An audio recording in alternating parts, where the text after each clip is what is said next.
Well, Happy New Year and welcome to 2025. It is the first full 80 minutes on Show Me the Money Rugby League TV of the new year. So thank you and welcome to the show. New year, new start, New Year's resolutions. We're not going to mention IMG. We're not going to mention Super League splits. We're not going to mention Robert Elston. We're not going to mention anything negative. We're not going to mention Eddie Hearn's recent podcast saying rugby league is dying. Who knows? But no, we are back. Thank you for joining us. As always, you've got myself. My name's Michael Gledell, the game caller. You've got the young heir to the throne, or in some cases, the pretender to the throne of Show Me Towers, young Joe Me the Money, Joe Harrison. And here he is, Old Faithful. He's almost like a very expensive antique. You're going to say it's my old then, money. It is Craig Show Me the Money, the original, the best, you might say. How you doing, boys? How's the Christmas period been? I mean, we are recording this against a very, very snowy backdrop here in North Yorkshire. But, you know, how are you feeling for the new year? You know, Joe's obviously... Your wife, your fiance's over here. She's keeping you in check. Yeah, she is, mate. Yeah, no, it's been good Christmas, New Year. Obviously, it's always a down period for the rugby. There's not as much going on, so it's nice to take a break. But now ready for it. First game of you. We went to the Boxing Day game at Leeds. I've watched the Bradford v Keighley game that got uploaded to YouTube, so I'm now getting myself back into it, enjoying it. Good to see some of the Show Me young lads getting hit out in both games. Both did particularly well. We've had a few good goes at that, and the young lads are playing well as we always love. So yeah, no, we're enjoying it, but ready for the season to get going now. Craig, what have you done over Christmas, New Year's? I'm on dry Jan, Mick, at the moment, and my record, I hope this helps people who are on the same road as me. After 35 years of top level, I'd like to think I'm top level, Mick, at that job.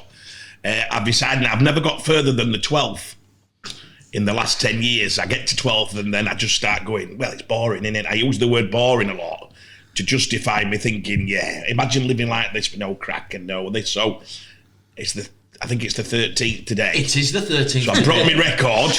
So this morning I bounced out of bed. I was like, bank record's gone. But then, how my mind works, Mick, is record's gone. Let's get back on it. Let's plan a win. And all of a sudden, all my good work is coming to a big halt. I can feel it. I feel like I'm about 2 days away from 8 pints, few darts, bit of wine, and I'm back on it. So I've got to get myself right thinking, because we're on the new phenomenon, Mick. We're on the paddle phenomenon, which is sweeping the country. I've seen it on Jack Walker's well, that YouTube were a bad channel. He shouldn't have done that. That were a bit naughty, Jack. Well, more than a photo, I looked about... well, what he's not telling you this, and I hope I don't set Jack up here, is that I played a game in the morning, and I put about 2 stone on my kit last thing, so I'm thinking I need to get my paddle to get me sent back to me fighting weight. And every time I do, I roll my ankle, and I have this thing, I don't know what it's called, it's like the ligaments come, so I have to go straight to a hospital. Yes, the thing is, and I'm back again. I'm now diagnosed what it is, and it's because I'm a fat twat. No, it's because I'm doing too much. So that day I played at 7 while 8. Who did I see with a camera film like it was Jack Walker? And he said, "Oh, do you fancy playing after this with us?" Without being respectful to Jack, that's like Jack asking an under 14 player to play rugby with him. That's the levels I would be different to Jack. And I said, "Jack, I'll play with you, but it's only to hit." And he's like, no, I can beat you. And I went, well, that's stupid. So I strolled over, I played an hour with Jack, and I didn't know, he was videoing it at the back of the court. Now, I didn't know this. And he's got it on the back, and I'm actually just tipping it, like you play with that. Babby, you play, you just hit it, I just did that. Jack's full on, and I'm laughing. And then he goes, "Oh, you're going to be all up." And I'm like, "Oh, no, get that video off." So I made him take it off.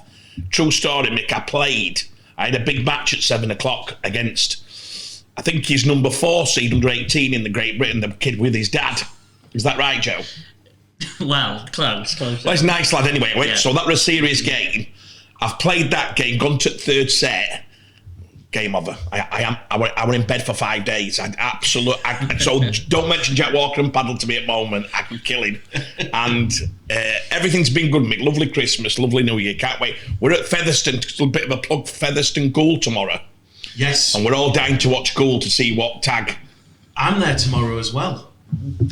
Oh, that'd be great to see you. And it's one of those kind of we don't know when this show's going to go out, but if the game's already taken place, it's one of those games where I'm just going to go on the train, pay the money, go in, just sit down and watch, not commentate. Well, come and watch with us, Mick. Yeah, that's an invitation. Come and watch with us.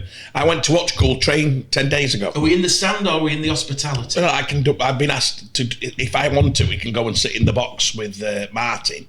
And so Paddy. Let me know, and Paddy. So yeah. He's. I watched Gould train 10 days ago. I put it on the Insta maybe 2 weeks. Fantastic. I've said this, Scott Taylor, so we can go back on this in a year's time, will be a top level coach. And people say, how do you know after watching him 20 minutes? There's one word you see in good coaches. I've seen it for a lot on football and I've seen it on rugby league, Mick. Enthusiasm. You have got to have enthusiasm. Even now you look at Pep, Mourinho, you look at Wayne Bennett at nearly 80-year-old and he's walking about and Tag was so enthusiastic putting his drills together. I think they could shock the world this year. Everyone said, will they do well in the league? I have a feeling they're going to be top 4 and even go for it.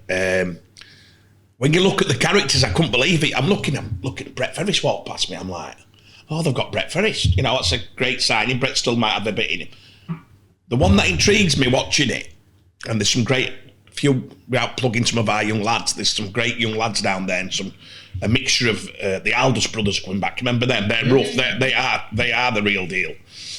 But Jamie Shaw at 31, I mean, it's incredible, isn't it? That a kid who we would say 3 or 4 years ago were bordering on being top 3-4 fullback in the country. He's retired, more or less, walked away from the game and tagged because of the friendships, got him back in.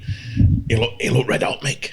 He could score 20 or 30 tries on his own. I would say, not being rude to the standard, but if he's fit and fast, they're not going to be able to touch him. They're genuinely not. The class in where he'll be on a dry patch, it'll be sensational. So fantastic tomorrow night. Can't wait for this. Put the full team are going out for the first 50 minutes. I saw the squad from Featherstone, and just for people watching this, there will be separate Super League, Championship and League One preview shows. We are doing this on Monday the 13th of January, and producer Sam, when we were driving, was saying, when does the season start? And I said, well, effectively it starts a week in a week, because that's when the second round Challenge Cup ties are, and one of those, of course, is London at home to Gould, which is going to be on the BBC at 12:30 on the Saturday, which is really, really intriguing and interesting, because without previewing the game, you don't really know what London, where they're at currently. Obviously, this game against Featherstone, the first real opportunity and chance to see Gould, but potentially you would highlight that as one of those unknown variables. And who knows, the team who have just been relegated from the Super League against the League One new boys. It's a really fascinating fixture, and it should be interesting to see how. Be interesting to see just exactly what happens in that game. Well, at the moment, unless I'm mad, we haven't heard who's to cover London. We haven't heard what's happening. You've had some breaking news last night, I think you said a journalist, we can name him, can't we? Matt's put something out saying, sorry about that, I mentioned Matt and he gets a little bit... Not at all. No, you do, but it doesn't matter. But Matt's put something out saying there's new owners at London, and... no, I'm just saying. And I think it'll be interesting, because if they haven't got 25 players for that game, what happens then if they haven't got a full squad? And I'll have to ask Lewis. I haven't asked Lewis. They do. They've got the full squad. Yeah, they look. London have. Oh, yeah. Sorry, apologies. Yeah. And again, I won't mention a certain agent who's involved with this London. He's called you out on this, Greg. I'm not going to mention his name because I think he might get you. And no, listen. You keep saying this. I've had quite a fun Christmas, because there was a fake account that he was replying to. He genuinely thought it was me, and this is the absurdity of rugby league. Please at least make sure that the person. Well, it was one of your 9 accounts. Like you know. It was nothing to do with me, Craig, and let me tell you. But yeah, he was actually replying to, I think it was a Halifax fan that had changed his handle. But no, look, the good news is London have got investment forthcoming. What the degrees of that investment currently entail, because there's no players available, they're going to heavily rely on, again, particular agent who potentially can get players. You cannot keep. I'm going to stick up for whether we say it is. I'm going to stick up for him here. People ask us a lot of times, do you pre-think things? We never pre-things on show. We never will argue straight jump all the time. No, I'm just saying, but Craig, I'm telling you now, well, for one, agents can't legally buy into a club, so it has to be bought by another name. This is why it's a consortium. I've looked 2 or 3 times myself. This is hence the word a consortium, yeah. Craig. So you can't legally do that, make it a conflict of interest. And again, we don't know when this show's going to be put out, but the consortium is Australian based, and we don't want to go into the Salford just yet, but we're led to believe that this is the same consortium that held talks with Michael Carter, who's currently the caretaker in charge of Salford, who's been put in there by the RFL. Michael Carter's in? Yes, the former Wakefield man. He's been advised by the RFL and been put in at Salford to trim the budget. Oh my God. So I'll call it as it is. I put a tweet out on Thursday saying this, January sale. I know it's probably a little bit of a naughty play on words that Salford are going to have this January sale. Michael Carter was straight on the phone. Do not associate me with what's about to happen at Salford. I have been put in there by the RFL as an advisor to look at the books and trim the budget because they've had the £500,000 money that has been advanced. And I spoke to a Super League CEO yesterday. I've already pre-show mentioned it to you, and he's absolutely filthy that Salford have been allowed to assemble this team knowing effectively they are trading insolvent. But look, we don't mean we need to we can discuss it. We've gone from Gould to London. Is it true? At breakneck is it speed. true? Is it true when you have these discussions with these chairman CEOs that if something serious happened in Bradford at the Taj Mahal Indian restaurant, would it be that half a rugby league on a Monday night are all eating and discussing the future of our game over a chicken tikka masala and a boona, and how are you getting in there? How are they letting you in them meetings? Because I know that this is going off. Craig, your knowledge is correct. I think it's well known in rugby league circles. There is the Curry Club, as it's been called, or in some quarters the Sausage Roll Club. There'll be one person. There'll be one person watching this who'll be absolutely probably bawling their eyes out on the sofa. And I know we're talking cryptically here, and we need to be careful because we don't want to, Well, no, you can't get sued for the Curry Club. But yeah, look, look, Craig, it's no secret that there's certain owners and chairmen who go around in the same circles. Has GH got invited to this? Somebody said GH has been invited to it. Correct. Yes. Wow, so it's right from the top to... I know he's no longer involved at Hull, but AP was also there as well. Oh my God, so if you've not been invited to the Curry Club, are you out of the clique? Well, yes, you'd have to say, Craig. We're calling a spade here, yeah. So anyway, when Eddie Hearn called the game and said all this about us being thingies, he didn't realise that actually Churchill had his thing in the bone, all these meetings, and we have ours at the Curry Club in Bradford. Well, not this Bradford, but I've heard there's a very nice tasty bowl tea in Batley and Dewsbury and York. And I never. Does that mean Clint gets invited? Oh my God, he's getting bigger, isn't he? Matt Ellis as well. Oh. He's Matt involved in the Curry Mafia. I get on well with Matt Ellis. I've got a lot of respect. I've got a lot of, and I know Matt doesn't like it when I've said it, and this is no disrespect. Sam, I think you should make a little clip and put who is the Curry Mafia if this is true, because I've been hearing snippets of a few others. No, I can't reveal the identities. Who's in Curry Club and what happens in Curry Club stays in Curry Club. But no, look, I know we're having a bit of a laugh now, but we want to get on to the nitty gritty. So obviously, Craig, we've gone from kind of like Gould versus London, looking forward to that, to how are London potentially looking, in the Championship. Yes, they've been relegated.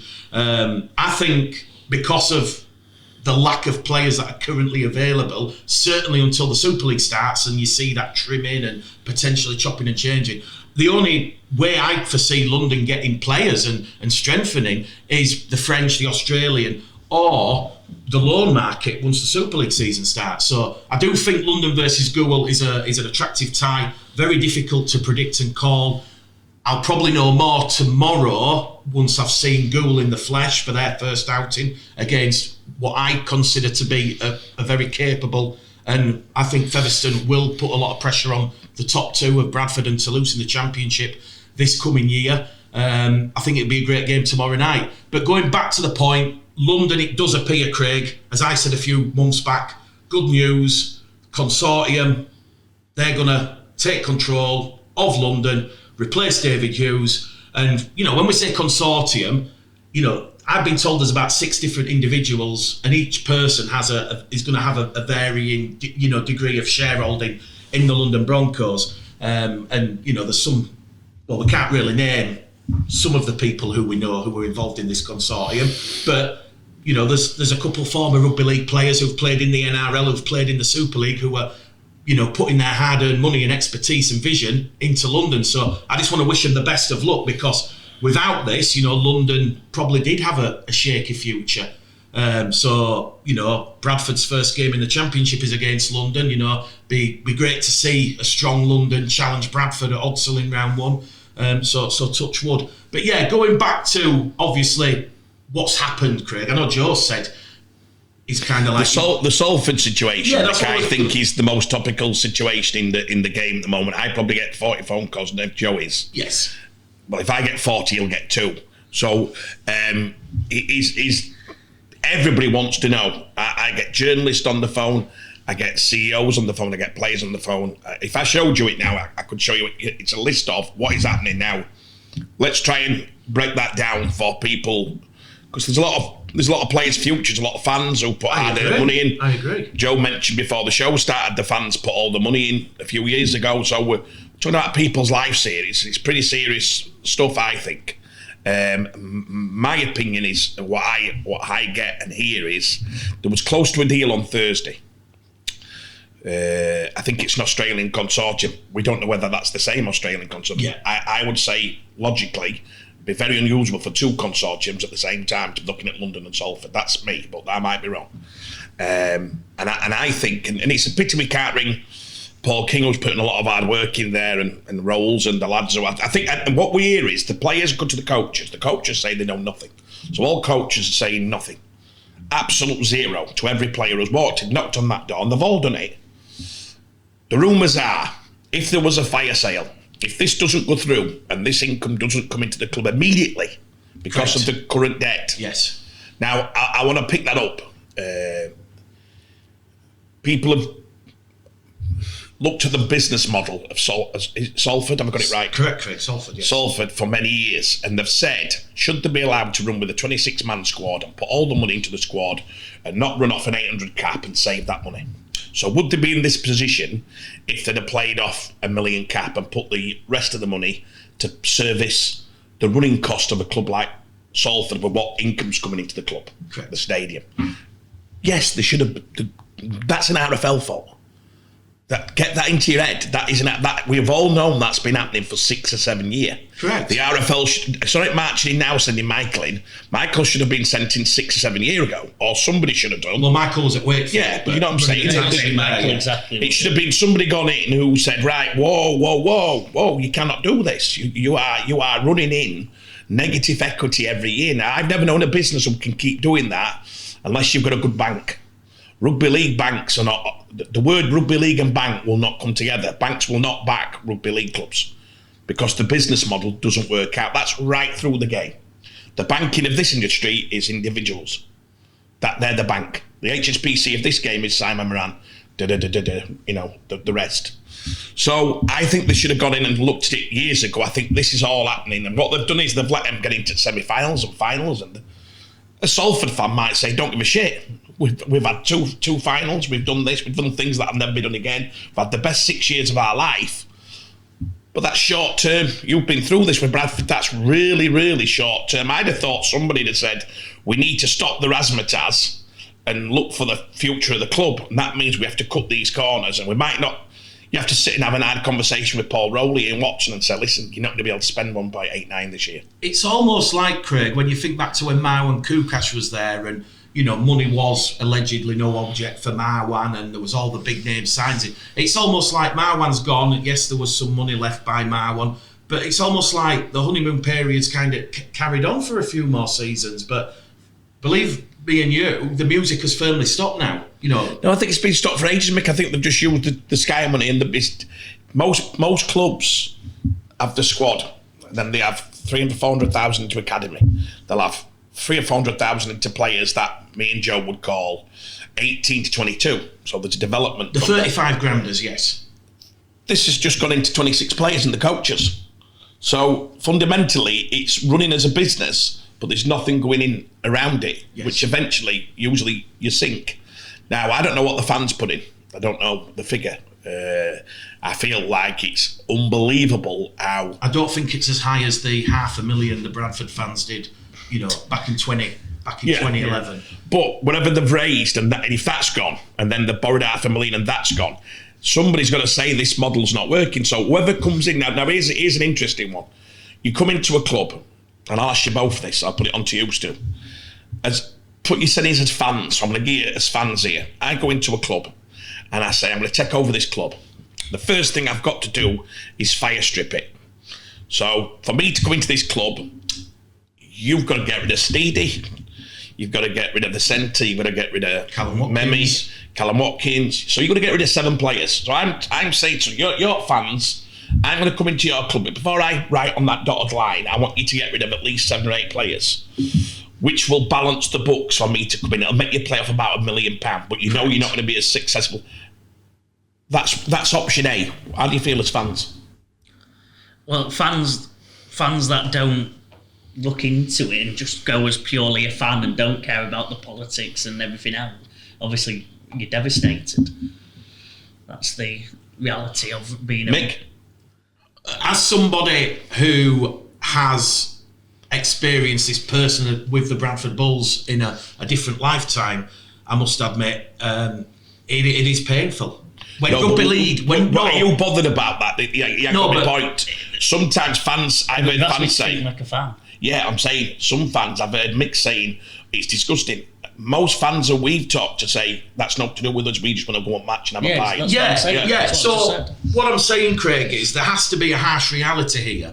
We are in the IMG era. We know because Salford have had this £500,000, they will get a financial penalty on their IMG score. They probably will not be in the Super League next year because Bradford and Toulouse will overtake them in the gradings. So I think there has to be this realisation that... Maybe York. Well, York, yeah. Bradford, York, Toulouse, they're realistically the 3 that, are potentially going to become grade A's and put pressure on Salford, Huddersfield, Hull FC, Castleford, Lee and Wakefield. But in terms of Salford, I think there has to be a realisation, Craig, that they don't get the crowds, similar to Huddersfield. We can talk about Huddersfield and Ken Davey and the stadium later on in the show.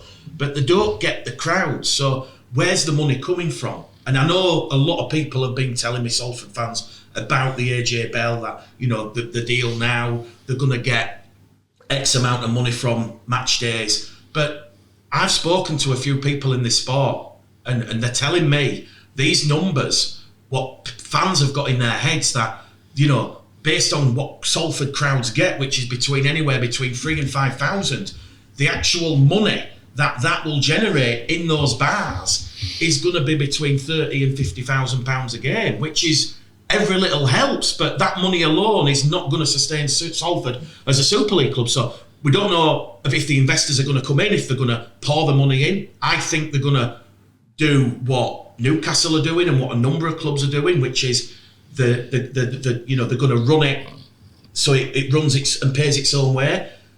But we've got to face the reality, and this is probably, as a fan, if the harsh reality is the club goes insolvent, goes bust, and then everything goes, surely the happy medium is dropping out of the Super League because you can't afford to stay there and the fan base isn't large enough to support it, and at least thriving in the Championship and rebuilding those steps back up there. But like I say, Craig, I don't know enough about the investors or potential what happens. Well, your problem is this is your big problem, Mickey. If your investment, so I'll go on the investment side, you don't want to be in Championship. You're buying a club to be in the Super League. So your problem is you're probably saying to Paul King, I'll only buy this if everyone stays, because I'm buying your assets. Buying Sneedy, I'm buying Callum, I'm buying this, I'm buying a top 6 club. That they will run as a top 8 club for the next 5 years. So within that happening, what Michael Carter, if he's in there, would say, I'm surmising, they would say, well, you better have £1 million a year for the next 5 years. Yeah, to pump in. To prop it up. Now, that wouldn't be unusual for Rugby League, because every club does it. Correct. 9 out of the 12 clubs. Simon Moran's interview at the back end of last season, he is putting in between 1.5 and 2 million annually to keep they all are, mate, honestly. Don't let anybody kid you, apart from probably, I would have said Hull in the last 5 years, wanted to put massive money. No, that's no respect to Adam or what happened there. I'd say they didn't have a massive input of injection, but the rest of them, when they say good business models, not from a businessman, they're not good business models. I can't say the name of this League One club, but I was speaking to a League One owner over the weekend, and we were actually talking about Salford, and it was horrifying. This might scare you. I mean, this is just at League One level, and has this club had success? It's had a little bit of success, but I would not say that this club in League One has had unprecedented success. Keighley. But they are writing off 100 grand a year. Keighley. No, I'm not naming the club, Craig, but this club, 100 grand a year. Keighley. I'm not naming the club, but you've got owners who are putting 100 grand in at League One level, and that was really kind of eyes open, ears open. I was like, wow. I put 250 in my send that with 15 years ago. At Doncaster. Wow. Wrote it off and give it as a personal loan and left it in the club. So back to Salford. You've got players there, Craig.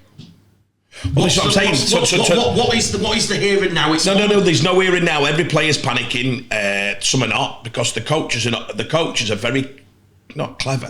Well, Kurt Haggett and Paul Rowley are clearly either doing the best poker hand you've got but they're calming the players' nerves, because they are currently in Portugal. And what I did find was hilarious for those that are on social media, on TikTok and Instagram. Bravo to the Salford players that were tagging themselves in Ibiza, in Russia, in Dubai, having a play, which I kind of understand it might alleviate the stress, but I would not want to be a Salford player right here, right now, because whilst you are enjoying the sun in Portugal, you're potentially and probably coming back, landing in Manchester this coming Friday, and I'm sure you're going to be told by your new club, we've done a deal with you. Well, I don't think, you know what, Mick, I'll give you what I think will happen, and this is what I think will happen.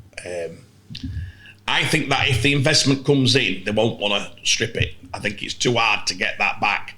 So it's not as if Salford are like Hull. So if you'd gone to Hull, you'd have probably got 9 kids under 22 who would be on low wages. Or I'd be saying to somebody, take Hull because they've got some fantastic young talent. Salford have got heavy-handed age talent on big money, on quite good money.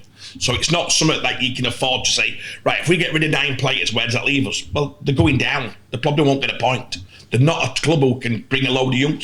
They're not Wigan, where Wigan can go, oh, it's the worst news ever. What are we going to do? Oh, we've got 20 Decembers going to come out at Morgan Smithies, and so we haven't got that. This would be stripped to a bad point. I think the only option they've got is to sell it to somebody who has got money. Now, that is, for me, that's me. I don't see the other option, because I think if they go down and then they start rebuilding it, I think you're a 5-year plan. Now, I don't know whether Australian investment are willing to do 5-year plans. I think most people... It's not only 5. If they go down, they'll never come back up. I don't see how they'd ever come back up. Because they would be replaced by a Bradford, a Toulouse or a York. Yeah, it's going to be a long... So the investment coming in will be I would say, to be and what a kind of double-edged sword, Craig, this situation is for Salford, because of where they are in the IMG table, they are just 0.4 points. Hanging on ladder. Above Toulouse. And when I spoke to Cedric, and, I love Cedric to bits, honestly, similar to Matt Ellis, full of honesty, integrity. And, Toulouse, they have had issues. They are giving it another go, and they genuinely believe they can get into the 14s. I just on that. I don't know if Joe's got some input on this, but we went to the Wakefield Toulouse grand final game. Yeah. And it's the first time I proper realised that, when you used to get all the curry club, would say about the French, and they'd say, oh, Catalans don't bring nothing to the game. Sky, they give nothing to the Sky deal, no numbers. They don't bring fans. So why are they in? And the expansion club say, oh, well, we need to expand the game into areas, da-da-da. But I don't know if you were there. Remember, Joe, we were in that room with Toulouse, and I think there were 10 people from Toulouse there. That was it. No, that is correct. And does that happen at Championship? How many did Toulouse bring to your ground? Not my ground, Craig. I don't own a ground. Well, I do this show independently. Toulouse, when they come to the Championship, again, you're probably talking anywhere between 10 to 40 to 50 most. What, supporters? Yes. So when I'll be the harsh one towards Toulouse. I don't think IMG are ever going to put Toulouse up. I've said it from. I don't think it's based towards. I think IMG are basing it towards Bradford, York.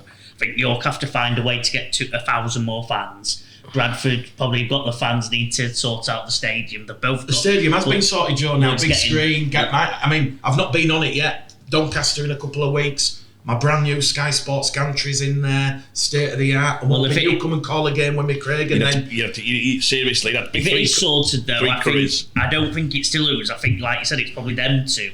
Salford coming down in it, and I don't think Salford. I don't know how unless they have a multi-millionaire that loves Salford. This is what I was trying to say with Salford, the double-edged sword. But Toulouse couldn't do. Let me get this right, mate. If we had Catalans and Toulouse, yeah.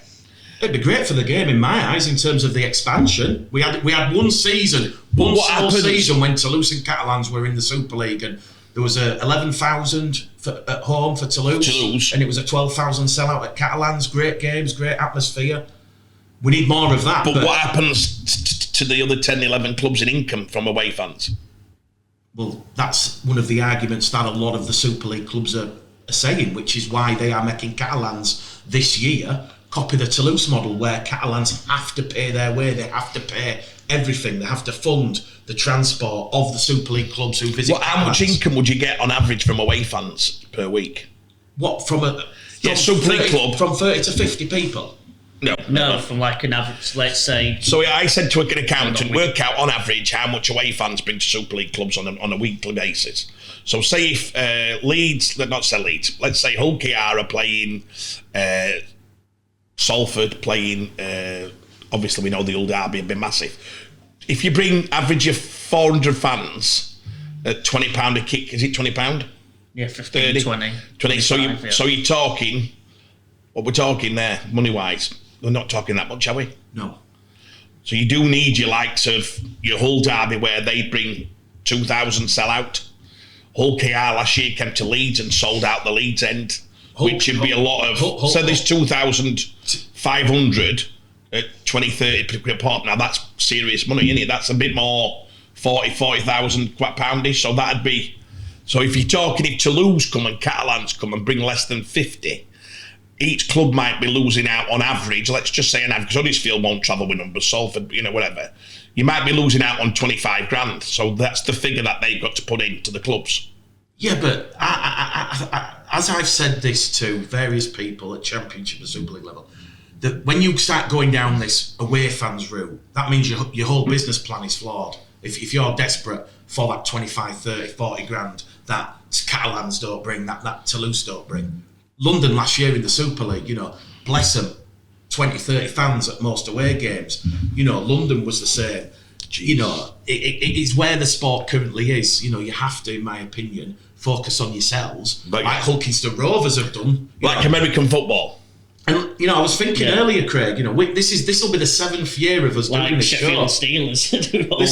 This will be the 7th year of us doing this show. And I know we used to do it regularly, week in, week out, and we are 2025 back every week. That's one of the New Year's resolutions, by the way, so you can hold us to that, and hopefully we build our audience and get loads of engagement. But when you look at 7 years ago where Hulkington Rovers were in the Super 8s, that down in the Dome, 7,000-8,000 to where they are now, where they're having to expand the ground, build more stands, that is the route every club should be. Focus on yourselves, not other clubs, and build and drive, and the sport would be in a greater place. But back to the point I said on Salford, double-edged sword because of where they are in the IMG table. If they do have to sell players in this January fire sale, which I believe is going to start at the end of this week and go into next week, the on-field performances are going to suffer. That's going to mean less IMG points plus the penalty that they've already got for borrowing the money. So they've got to keep them. I think. Because if you lost, let's say, I think Salford are probably heading towards the championship. They could never do this, obviously legally, because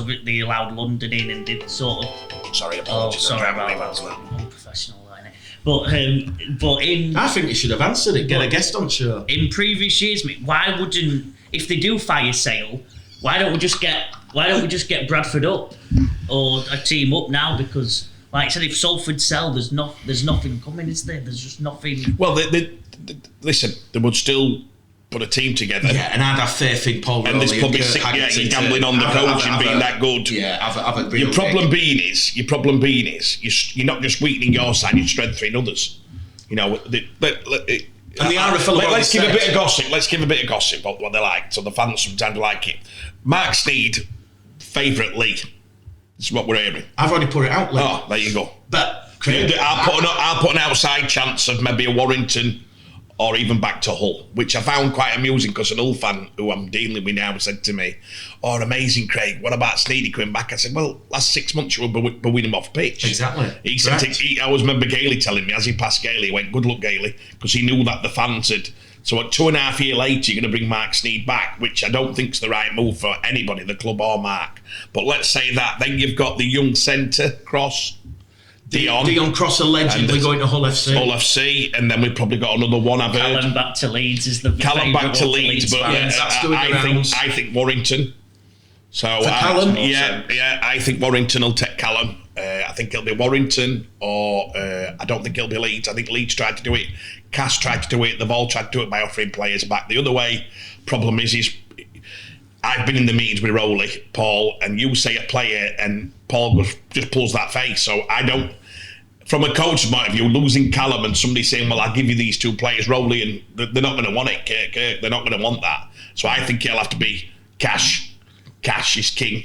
Well, that eliminates 9 of the clubs, doesn't it? Let's be honest. Yeah. It eliminates everybody but LKR, probably Warrington. Leeds won't have any cash to throw at it like that. No. So there's probably Derek. There's 3. Well, not after last year with Croft and Ackers. I've heard Ryan, there was some serious interest. You said it, I didn't want to say it.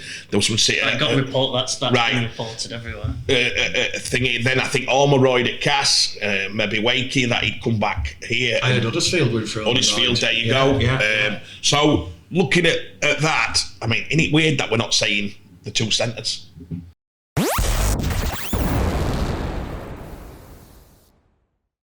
It's interesting how Meme and Lafayette are not the 2. No one can get a centre at that quality. They've got 2 high quality centres. Probably been their best strike players for the last 2 years. Yeah, Tim Lafayette and Eddie McDonald. Yeah.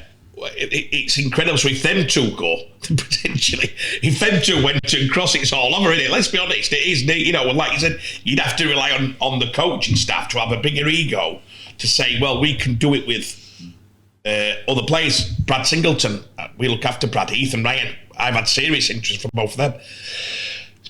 So it'd be depend, and I'm assuming if it was cash they had to put in for the players, they'd go from the top. And what the Michael Carter would say to him is, right, let's get the high value one, see how many we can keep, is if you get the right money. So let's say you go Sneedy first, so they get 150 grand for Sneedy, and then they sell Memmy for 150 grand. That's 300. The total might be 700. Do you get me? My problem is how far you go down that list before that become so the team becomes. Do you get me? So I think it's very messy, and I think it's going to have to be sorted. They said it's going to be sorted by Thursday. It didn't happen. The deadline was Thursday. All I got was a very, very weak snippet from the RFL this weekend, because as you say, it's almost like Salford have slammed the door shut. They're not talking to anyone. Is there any? Who's left at RFL, Mick? I keep hearing. Is there anybody? How many people are left at RFL? Yeah, the RFL's still functioning. Yeah. Tony Sutton running the show there after Ralph Rimmer obviously moved over to Rugby Union. But the point I'm trying to say is, all I got from the RFL was they've been granted extra time. Now, what does extra time look like? Clearly, they've been allowed this weekend, and they're in Portugal, the players. So I think the fact they're in Portugal for a week till this Thursday when they fly back kind of tells you that's probably the extra time, because no, but I'm laughing. You can't be selling players while they're on in Portugal. In the only sporting world where if this were a company, you win, solvent, and where's lads? Benny Johnson, you know what I mean? Like, there's only our sport in the world. We've had it that many times, haven't we? I've seen lads. Let me finish here. I've seen lads, players of the last 15 years. Clubs are in trouble, and you'll see players in Egypt, and they'll be like, and you're like, God, it is the only. I can't think of any other businesses where all employees are going on holiday week before sinking ship, and they're like, and this is what I hope he doesn't tell me off for this. I'm going to quote Ryan. And me and Ryan talk regular. We talk deep. We talk. One of my favourite people to talk to, Ryan. He's so sharp. And he says, "We'll be all right, son. We always are, aren't we?" That is exactly how he saw it. I can understand that from Ryan's point of view. If he knows there's interest from Wigan and no. The Salford. Yeah, they don't take it on that deep, because he said, we get this twice a year, son, for the last 4 years. What you want him? He just had there was no nerves in his body. It will get suntan lotion out, son. That's all right. Everything's going to be good. That's how they see. A lot of the players are seeing that, and maybe Rolls and maybe all the coaching staff are going, don't you worry, son. We've been in this position with Matt. Always Salford have had this 15 times in 5 years, and there's always a way out. There's always a door open at the bottom of the garden, isn't there? Now, you brought IMG in to probably strong-arm this and say, no, this cannot happen again. You cannot be all the going dance on in a month's time going, roll out the barrels, Salford are back, son, 2 billion in bank. Do you know what I mean? Because you're Bradford, so we're trying to run a business properly now. And you like see York, who are trying to run a business properly. Well, they're breathing down the neck. And then you're like, that is quite disrespectful for them clubs who have been told to wipe the nose clean and get it right. Isn't it? Yeah. Right, we'll move on from that. Right, Mick, you're on. I was just going to say, poor Ethan Ryan, of course, will be very immune to this, because he had it twice previously at Bradford. Yeah. And just on Ethan Ryan, Craig, Operation Homecoming. No, he's not going back to Bradford. No, I was just going to say, there's a rumour going around Operation Homecoming might be on the cards. Once Bradford do get to the promised land, bring True back, that'd be Cameron different. Scott, Matty Storr, Elliot Mitchell, Ethan Ryan. That's a little bit of a joke, but I know there is a desire from speaking to Nigel Wood and Jason Hurst that if the player can benefit the club, benefit the team, if they are back there, then do you know what somebody told me the other day, and I don't know if this got publicised now, and this is sad of me because I never knew. I took 2 or 3 players to KR around the Troubles. Mm-hmm. We took Ollie Wilson to Huddersfield, got that big fee for him. Yeah. We took Matty Staunton, Anasu Madotti, Rowan Amasu, and whatever. And I hope I'm not again. I didn't know the figure. We never got told the figure. So I just thought, I know Stozza was and Rowan were in that figure. And Anasu, there was some comp. And Elliot went at the same time. But seemingly, they rolled all of them into a pot. Correct. And Neil Hudgell said, we will not shortchange you, we will do the right thing. And he sent a cheque for a lot of money. It was 3 times the amount that I was told verbally. And if he did that, fantastic on you, Mr. Hudgell. Because what you're seeing there is somebody on the ropes and Jan took advantage. But the fans should have known that. And I know it's true because the person who told me would have been the person who would have known more than anybody at that time. Yeah. And that don't mean Nigel, by the way. But he's told me last week, and I said, God, that's unbelievable. That the fee could have been that figure, but he 3 times it and said, we've all been there. I want to do the right thing. This will clear this. And this figure was huge. Did you know that? Correct, yes. Oh, there you go. Yes. Joe Keys was also involved in that deal as well. It was a very big package, but the money was what ultimately kept Bradford going. Well, going into admin for what was being a false are we scared as a sport of putting good news? You know what you think? When I heard it, I said, why would anybody not say? Well, look at the recent Jaden Myers transfer. Matt Ellis could have quite happily allowed Jaden to do his last year at Bradford. Then his contract goes out at the end of 25, and then he could have signed him for nothing. But, he's paid the £45,000 compensation, taken Jaden early, potentially gets loaned back to Bradford. That's why I've got a lot of respect for Matt Ellis, because, in my opinion, that is the correct way of doing it. 100%. That business-wise, but as a player retention recruiter, what does that say about Bradford losing one of your best youngsters and replacing it with a 30-year-old model? Where's the fans on that, Mick? Do they not give a shit? I think, as I've said on some Facebook Lives that I've been doing to kind of whet the appetite ahead of our return here on the full 80 minutes, because of where Bradford are this current moment in time, Bradford Here and know if they have a very successful year in the Championship, win the Championship, get the extra 0.25 points. We'll mention about the streaming. They can get an extra 0.25 points for streaming games. That's kind of the Championship and League One clubs. Bradford will be in the Super League in 26. I'd say 85% certain. So that means if somebody's better than Jayden now, Jayden, you can go. Yes, this is what they've had to. This is what Bradford have ultimately had to make a decision on. In that, whilst Jayden played 20 plus games last year, he is still relatively young, and that was because there was a lack of depth. There was the injuries, there was the suspensions, and this is no disrespect to Jayden Myers at all, because I myself, when I'm calling Bradford on local radio week in, week out, I always mark down the homegrown players. And at times last season, it was only Jayden Myers, or there was Jayden Myers and Eben Skur. I remember 2018, 2020, there were 7 or 8 homegrown players in that Bradford side. So it's quite sad to see the homegrown element kind of stripped back. But because of how important this coming season is to Bradford, knowing that 9th place finish in 2022 under John Keir has now gone, if Bradford can finish 3rd or above, they will get vital IMG points in the performance pillar. If they win the 1895, if they were to go on and win the Championship Grand Final, they'll be in the Super League in 26. And that probably, So are all them older players on 1-year deals at your place? There's a lot of players on 1-year deals, and yeah. And obviously, you speak to other agents, and they say, "Well, my player at Bradford, if they do get to Super League, there's a clause where he's going to get more money." And I understand that, but yeah, Bradford are in a very, very, again, catch-22 situation where, as I said the other evening on a Facebook Live, you'd love a Jamie Gill, you'd love a George Rayner, who played exceptionally, got the man of the match against Keighley in that pre-season game, which was a month ago now. Madness. But they wanted to have the run out before Christmas. It's not stymieing or stopping their development.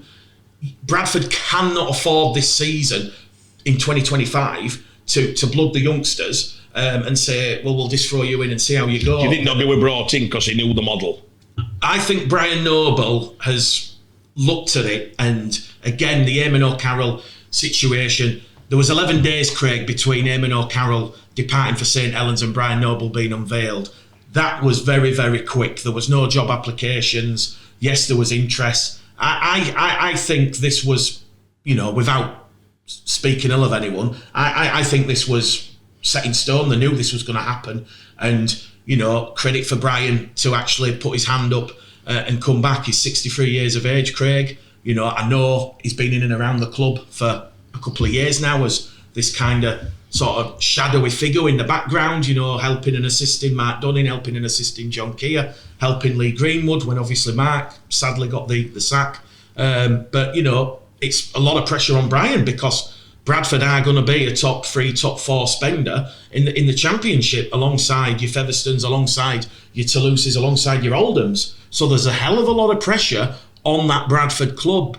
But as I said, when we get round to doing the Championship preview, when we go in the ins and outs, that Championship competition, Greg, it is going to be fierce because as you've seen with York climbing up the IMG gradings, Toulouse improved on theirs, this year is absolutely seismic. And I know last year was the first year of the IMG gradings going live, and it was almost like a false dawn.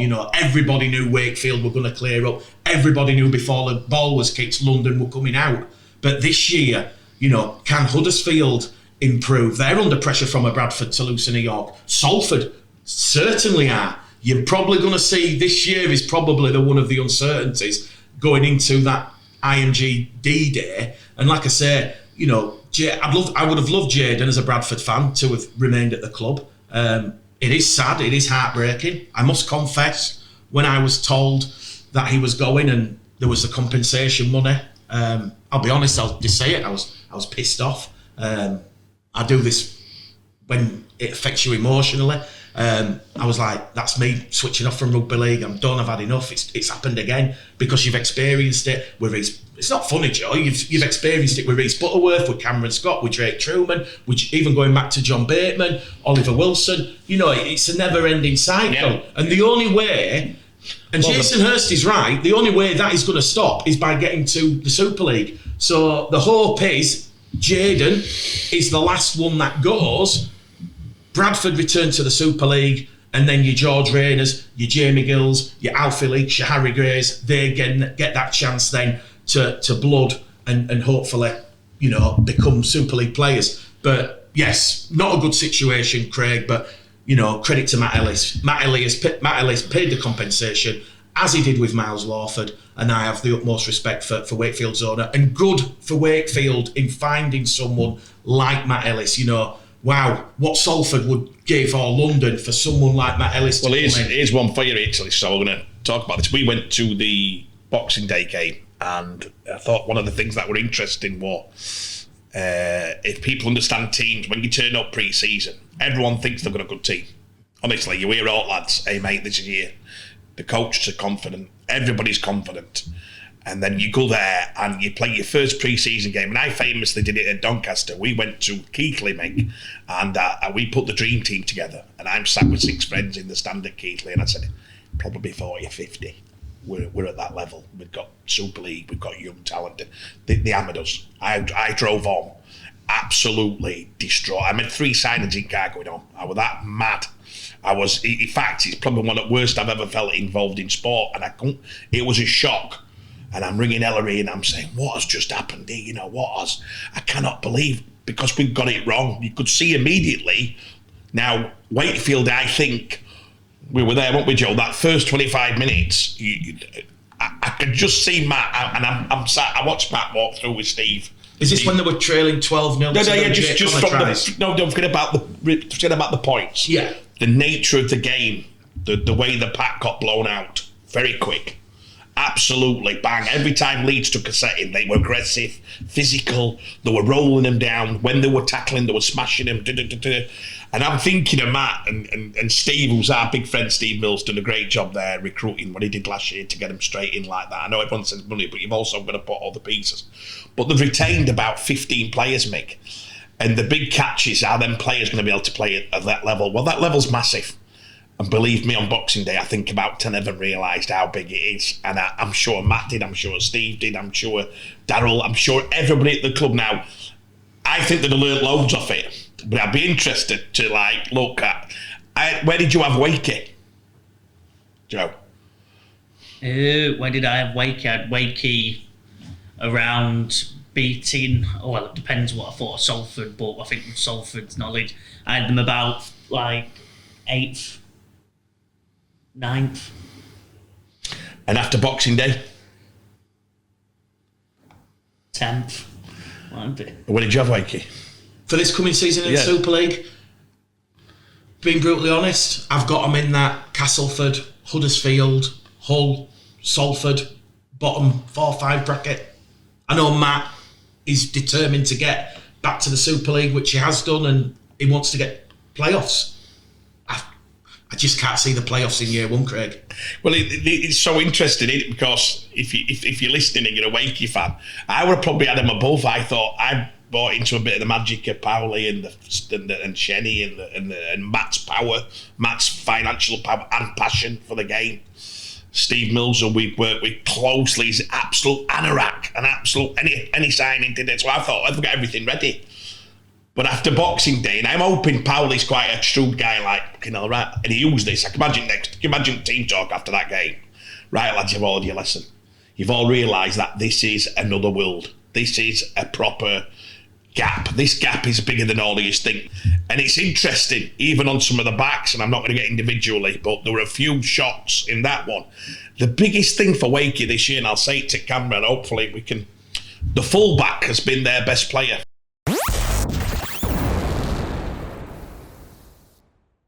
Max Jowett is probably the biggest. I think he's the pivotal point of all the season. Honestly, this lad were that good in the Championship that he were making, let's say, 4 or 5 breaks every game. He was scoring tries. He was kicking for fun. He was the most dominant player in the division. But Max has been to Super League before. And at that time, he was a young lad and he wasn't in the physical condition Max was last year. He looked a different animal last year. But I tell you what, Mick, if Max is not that player, then Wakey are in trouble. They've got the other kid who did a good yardage job, didn't he, against Leeds, but the play and the breaking, you know. And I think Truman's got to have the best season of his life. And I don't want to put that type of pressure on a young lad. You know, I shouldn't say a young lad, he's thinking, but after his injuries, he's got to be, he's going to have to be, but I'll tell you now, they've got Tom Johnson to come back. They've got Stozza. There's a lot of points. McMeekin, obviously. They're talking, 3 of them are talking now solid. Jowett didn't play either. Jowett didn't play. So they've got 4 there, maybe 5 to come back, who you know. I have trust in Wakey to pull this off. I have trust in Wakey to get in the top 8 first time. I'm going to stick to that. I'm not changing my mind. But I want to put that out there that I think there's certain elements of that where... And then Leeds, going on to Leeds and they were sensational. If people didn't realise, a lot of people didn't go to the game, Joe, didn't they? And if you was at the game, Leeds changed the team because they would have rolled them. The only disappointing, I said this to the new coach, the only disappointing thing I can see you being is that you had that much ball in first half that you only scored 2 or 3 tries. You should have scored 6. They had loads of ball. They just camped out. The line speed, Wakey couldn't handle it. They couldn't handle anything. With Rowan, respectfully so with Rowan, Rowan's defence was to trust yourself, which means don't jam in, back off, map out, and trust, you know, that line that you call. That's the way he does it. This guy's opposite. He's got kill. So they're just shooting in. And you've got, I think that was probably the best game Michalewski played for, what? Since the start of last year. He started last year quite well, wasn't it? But... Just look, Allroyd looked absolutely sharp. The forwards, they've got a couple of Aussie forwards, absolute animals. I were like, the Leeds will finish in the top 4. Wow. And maybe, and I said this to Matty Pete yesterday, and he's the wrong person to be saying, you know, me and Matty get it on a bit, and I said, trust me now, Leeds will be all right. They've got enough quality around, and they've always lacked aggression, real nastiness. They had it. They had that bit of aggression and that nastiness, and that, like, I saw an edge to them. Leeds will finish in top 4. I must admit, when I saw Brad Arthur had called them in very, very early, I think they started their pre-season. You don't think so, do you? No. You think they'll finish top 4? 100%. What, above? I think Wigan? the wingers. Whether So not above, but along. So you've got Wigan, KR, Catalans, Saints. Yeah, 100%. 100%. Not if I was advising anybody, obviously. If I were advising anybody, I don't, you know, we can't think it, but I think Leeds will finish in top 4. And listen, do I want 2 33-year-old wingers, 34-year-old, 35-year-olds? No, I think you know what we're about. We're about the youth. One thing for sure, when he made that half break, his legs had gone, Lado. Sebo, he intercepted, but when he came onto that ball, it was the most sensational thing I saw for 30 metres. He caught it above his head, he went straight through to... Can you imagine him and Ryan Hall just pumping the yardage here this year? This is going to be serious. Honestly, they've got 2 experienced wingers who are going to be making 200 metres a game. Ryan Hall's done it for the last 3 years. He probably will do it again. He could do it. Whether he's going to be able to do full lengths, no, he proved... He, after 40 metres, it was like somebody shot him. He was like, he was looking for a bit. But you can have some pace with Harry Newman and Ash Hanley. You can have some pace with this. Well, no, that's my thing. I don't. Other than Lockie Miller and Ash, where's the pace? You just mentioned two were electrically paced there. Yeah. Harry Newman's got a bit of speed. A little bit, but I think he's more strength. I think you've got pace coming from. You need Lockie Miller to score 18. I don't think they are that slow. What's it called? Brody's not slow, is he? not fast. Did the one clean break, didn't he? Like I said, and they do miss. I mean, they do miss a. It's easy to say, innit, a Danny Maguire, but Frawley being how he is, I think they need a top try man. I don't know where the consistency of the 18 try. That's my one deficit. Where do you not think the two wingers will score 25 apiece? From what I saw, no, they'll average 200 odd metres, which is fantastic, but I don't think they've got 25 apiece. Joe, I can't see no one stopping any of them two if they're 1-on-1 10 metres out if they get the ball. Give us some. Sorry, Joe. No, good. Give us your viewpoints on Jake Connor. Obviously, I wasn't there. I was at the Batley-Dewsbury game on Boxing Day. Batley great in the second half. Dewsbury just ran out of steam. Yeah, we're on Super League now, yeah. I know. Well, there's a lot of championship. No, but Jake Connor, I'm led to believe from a Leeds Rhino season ticket holder who's a friend of mine. He was doing the pre-match. His name got read out the tannoy. There was boos and jeers, but I think you were more tongue-in-cheek. Yeah, more tongue-in-cheek, yeah, but the fact that's happened, but the boos and jeers certainly turned to cheers after his first 20 minutes. If you playing good ball, like Leeds did, Jake Connor is unplayable. So if you can camp out 30 metres out like they did for periods of that first half... Because of the forward dominance, everyone on top in the you've got no chance to keep getting Jake. Jake would just getting ball on third, double set, get it ball, and he's shoving it Leeds and he's just walking about. As soon as there a gap, he took it twice and scored. He's just that good. He shows once them hands start moving near line. Now, where would you play Jake? God knows. Because he said he's not playing in fullback, and he ain't got the legs for fullback, if we be honest. So does he cover Frawley and Croft? Yes. Does he cover Ash and Harry at centre? Yes. Could you even play him at, somewhere in the middle? I don't know. Probably. You know what I'd do with Jake? Here's one for you. American football. I'd just bring him on and off.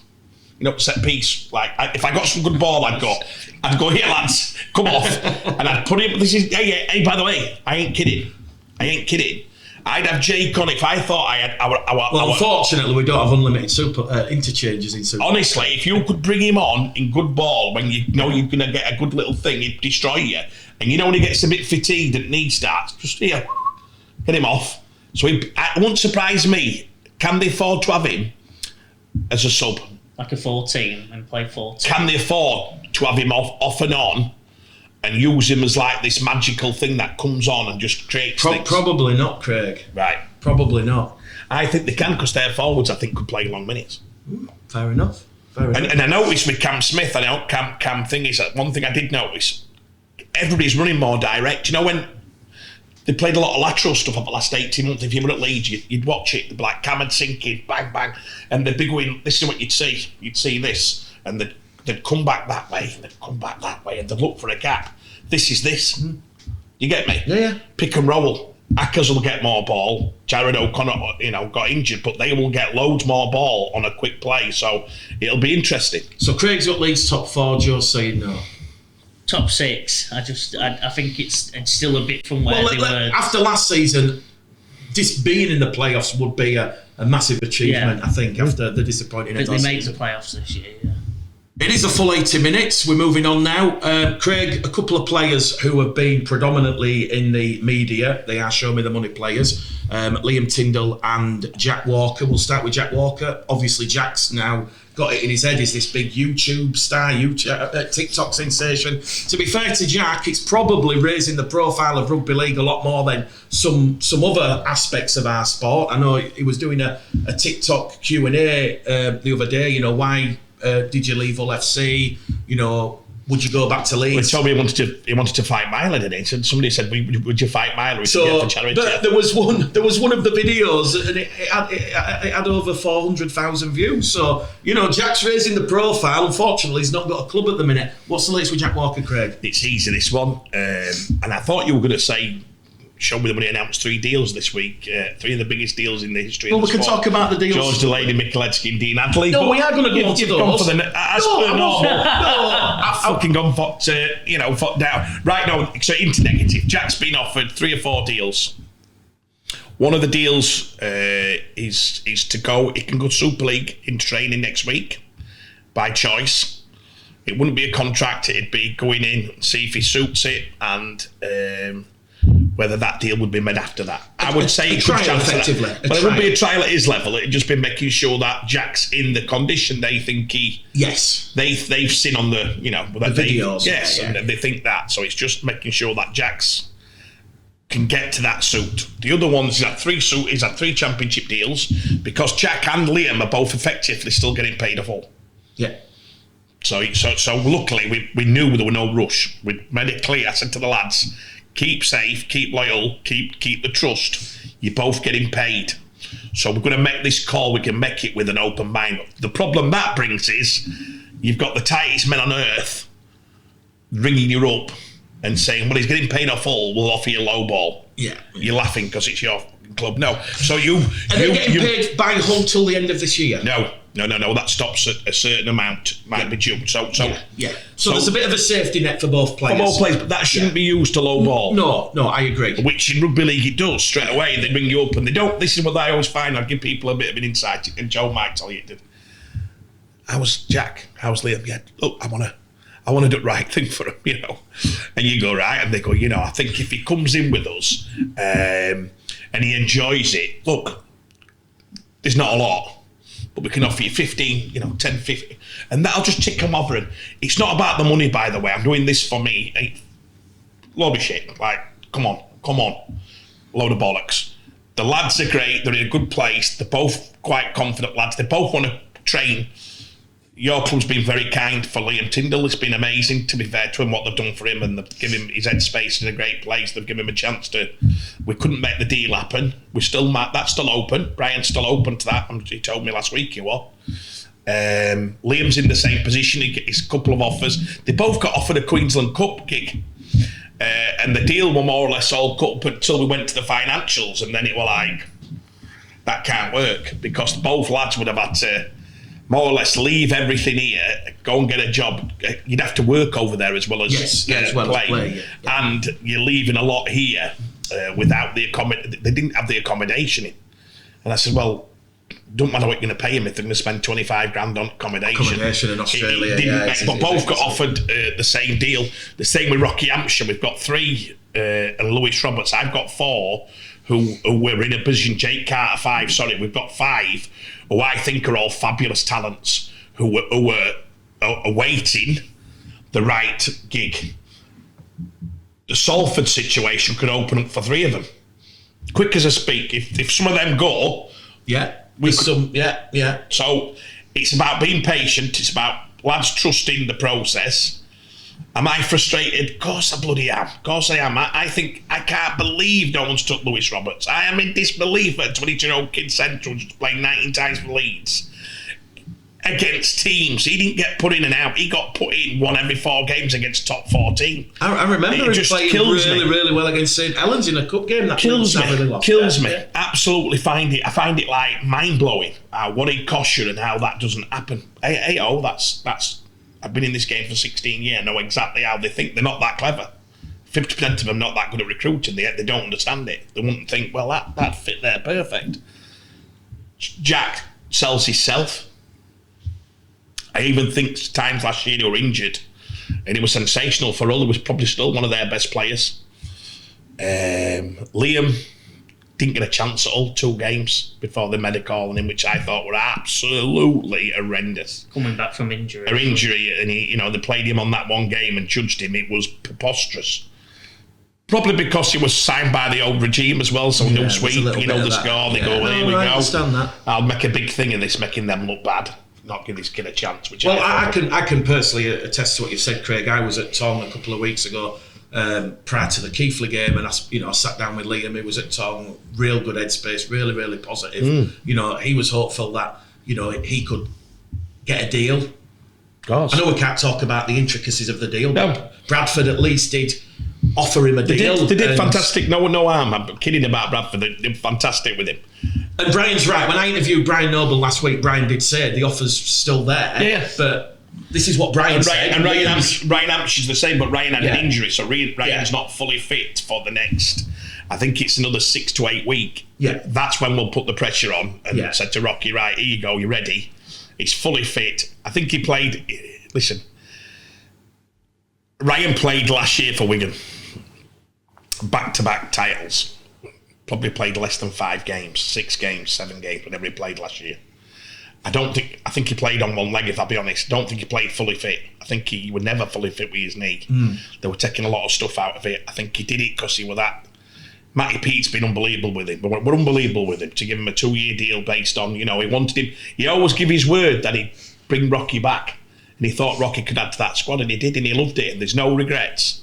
But I would have said again with Rocky, a kid who can play 6, 7, 1, 3, maybe 4, probably he's played wing, so he could probably play 3 positions. It's a good jigsaw piece. You know it. So again, there's things that can happen very quickly, and not just our players, by the way. I'm not just saying our players, you've asked me that.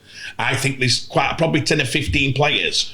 What happens at Salford will have a direct effect, because if they do replace him then, now if they don't, the clubs who think they're getting the Salford players, I think will be on the phone. Do you get me? Yes. I think they're leaving their gap, and then they'll go, shit, we're not going to get them. The fact they got a new investor. To go London, you've got to be young. London, if they do want players, you probably don't want a 20... Are you looking at me? Yeah, you're looking at me, isn't it?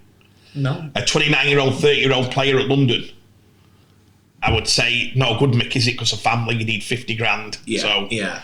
You're more Joe. We might have some young lads. You could see Jack Walker, Liam Tyndall going down to London? No, because I think Jack's got a young family. I think that'd be so difficult for him. I think Tyndall, I can't see Liam. I think with Morby, a 20-year-old who you thought, say if you said to me, let's think of one, maybe at Super League level, who you'd think, well, Ellis. We've got a young lad at Wakey called Ellis Lingard. We think he could be international class. Wow. He's 19, 6 foot 402. Well, it's not what London are looking for, though. Well, I'm not saying they're looking for. I'm saying that's the type of player my opinion would be. I did it with Gailey, Bish, Luke Ambler, Ben Jones were 19, Thomas Mins, Alex Foster. I sent that type of player to London, and they all had a great time, and they were brilliant for him. Yeah. 3 or 4 of them went on to be one of the best young players they've ever had. So I would say that's a perfect example. And they were in Super League when I sent them down. Yeah. So I would say you like to, if you've got a young lad and you need him to grow some, to see a bit of life, fantastic, innit? Get him down to the smoke for a year. Let him get away from mum and dad, get away from everything, go and play some rugby. You think of how many careers, Mick, have been changed at London. Scary, innit? Andy Ackers, Elliot Minichek. You could go on Gailey. And even with the coaching, you can say it made Brian McDermott before he went to Leeds. True, innit? And had all that unprecedented success. There'd be a lot, wouldn't there? Who have gone down there and changed their lives at London and played some Morgan Smith, probably went over there at the right time. Mike McMeekin there anyway. But it's a fantastic experience. So hopefully that would happen. But not them lads. I'd say them lads are a different headspace. The other one is obviously what we've talked about earlier on. You go into a season, it's all set. We're going tomorrow night to Featherstone. Imagine if if Gull beat London, if Gull beat Fed tomorrow, what's Ford going to do? Well, I think James Ford's quite grounded, and I don't think he's going to hit that big red panic button. But they do, mate. They do. They get. Honestly, I'm not just saying it'll happen. I'm saying Wakefield. You can see if Wakefield lost another. If Wakefield played Cass at Cayley's week on Friday, testimonial. Week on Friday, big plug. I want you to give that a big plug. He deserves everything he gets. Yeah, Friday the 24th is Luke Gale's testimonial. Wakefield against Castleford, his latest club against one of his former clubs who he had a lot of success with, especially in that 2017 season. I know they fell short in the grand final. And they're playing the full teams first half, and then they're going to mix it up. Yeah, so that's next Friday, and I think it's only a tenner, so I'm DJing late Friday night, but I've got the hour's pardon, so I will be there to show my support for Luke Gale. Well, actually, I will ask Luke if you can. Would you be there to commentate? I will be there, yes. Because I could say to him, we'll do a thing if you're willing to do it. It'd be lovely if you did. Yeah, we'll get you a 3-courser for that if you do that. Yeah, we've got a table. You can come on our table. Yeah, and it'd be great if you could commentate, Mick, to get it out there. We can do it on the radio. Yeah. I'm sure there'll be no issues. Let's do it. Amazing. Well, let's do it. Yeah. Next Friday, deal done. Yes. So they're the things, and then the ones we got done. Yeah, well, let's start with them then. Obviously, I think probably the one that got the most traction was Mikołaj Ledski. We'll start with Mikołaj Ledski. Mick's was pretty hard because he was in his last year. Now, people have asked, I don't know how you feel, Joe, about having the 12 months rule. But you've had it 2 or 3 years now in game. Has it made a difference to you? It's just been extended this year, though, hasn't it? Yeah, that's what I'm saying. So has it made a difference to you? Just explain the 12-month rule for the listeners. So, well, previously you could only speak to players around was it the 1st of May? Clubs. Speak to clubs around the 1st of May. That's when it would all open up. Is that the right date?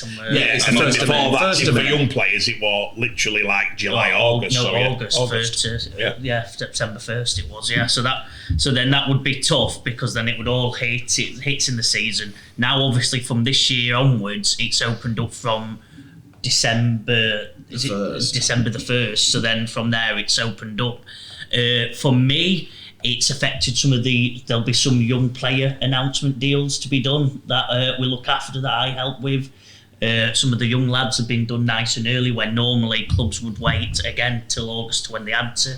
Now, obviously, clubs will be looking towards young players early, so a few of them have got wrapped up nice and early. We want to keep them. Let's get it sorted. And just as a quick one, this is similar to what's happened with Jaden Myers and the Bradford to Wakefield transfer, because 1st of December comes, Jaden can effectively sign, even though he's under contract till the end of 25. Wakefield have come in and snapped him up, and that's kind of, for the viewers who are watching this, that's what we're talking about. In the past, Wakefield couldn't have got Jaden because he's a young player, until August time. But now, because the RFL have wiped the slate clean, we're basically following what the NRL model is, where I can't say the players' names, but I know 2 players from Halifax who have signed for another championship club for 26. So before a ball has been kicked, you've got players who are already jumping ship for next year, which I think's absurd, but there's going to be more of this. Back to you, Joe. Well, yeah, that's obviously the strange side of it, isn't it? Yeah. Players already joining new clubs before a ball's kicked. It's madness, in my opinion. Yeah, it's definitely NRL style. It's not many other sports style, I don't believe, is there? Obviously, football now, maybe behind books, and you keep things if there's unofficially stuff. So, how did this affect Mikel Islinski then? I presume there was a magnitude of a plethora of offers from other clubs. Yeah, and that's what it changes. It's weird how the RFL never came to, I'd like to think, one of the leading agents and the friends of me, my friends in the game. We never got asked about this. Do you still have the RFL agent meetings, or have they all stopped now?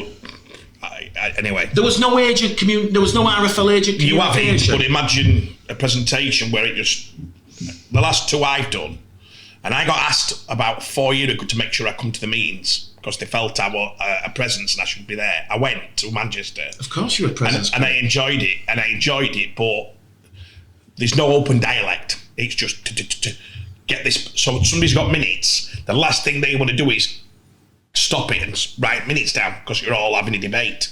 So when you get into something chunky, they just move on. The ones they're doing now on Zoom, you ready? 2.5 hours because you and Jimmy have got to do the next ones. And everyone, you don't see the reflections. They go on the, what do you call it? They just basically put the screen up. And there's only me I'm on the screen, my face, and I don't see nobody else for 2 hours.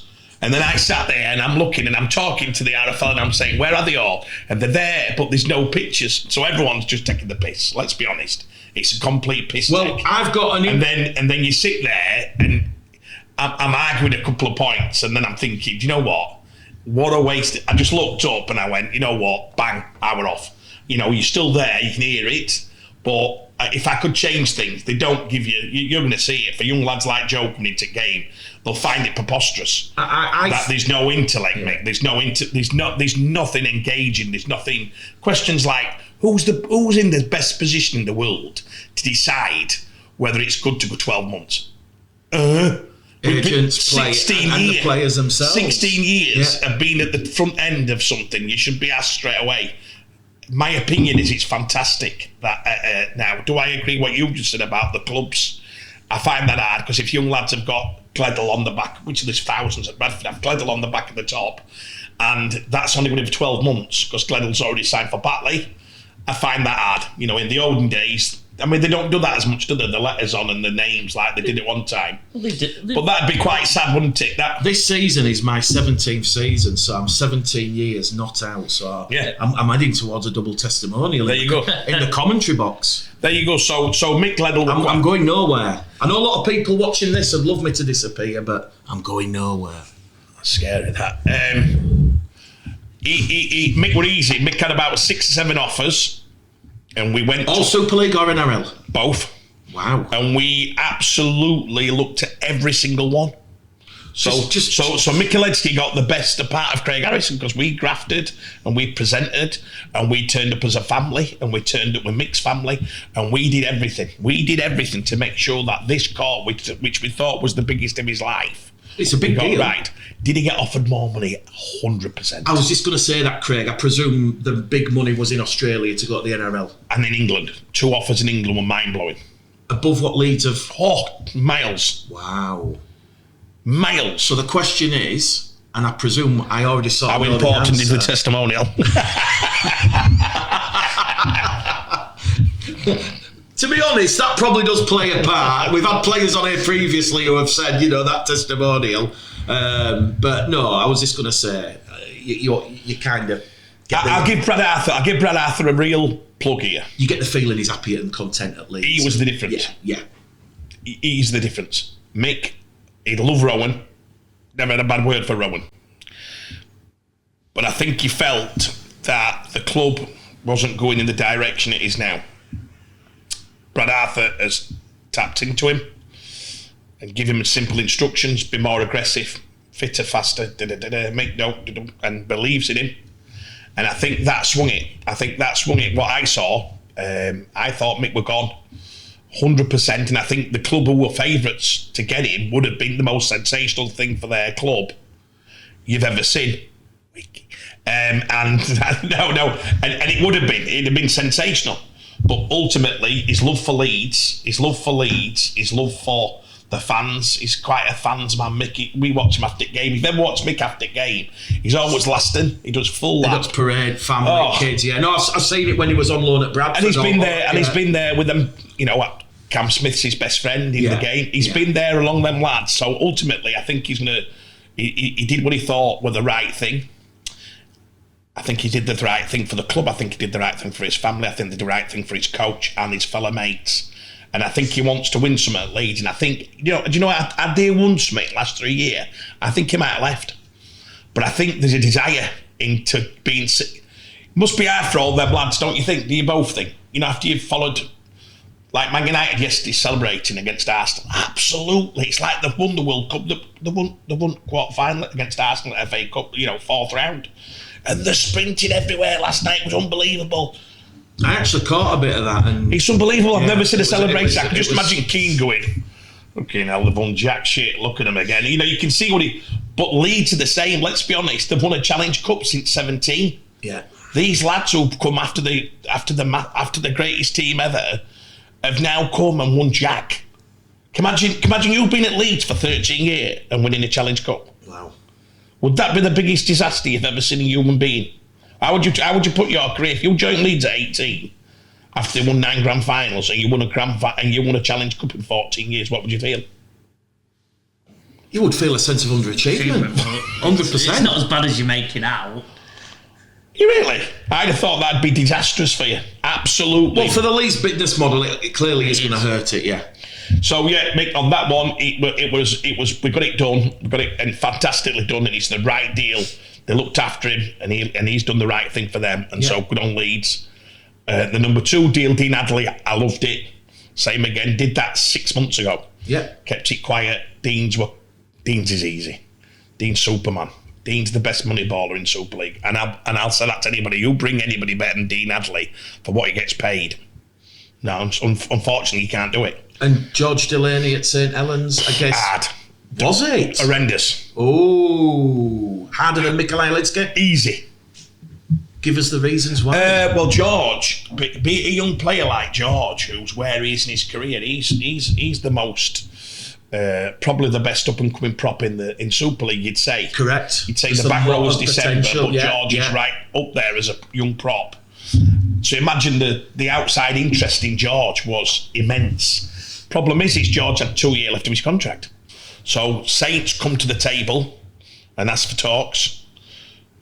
George is such a lovely, beautiful kid who's pretty laid back to take on what money we're going to be at first place. George was like, well, I'm on good money. I'm living at home. I'm having a fantastic. So the pressure were on Saints.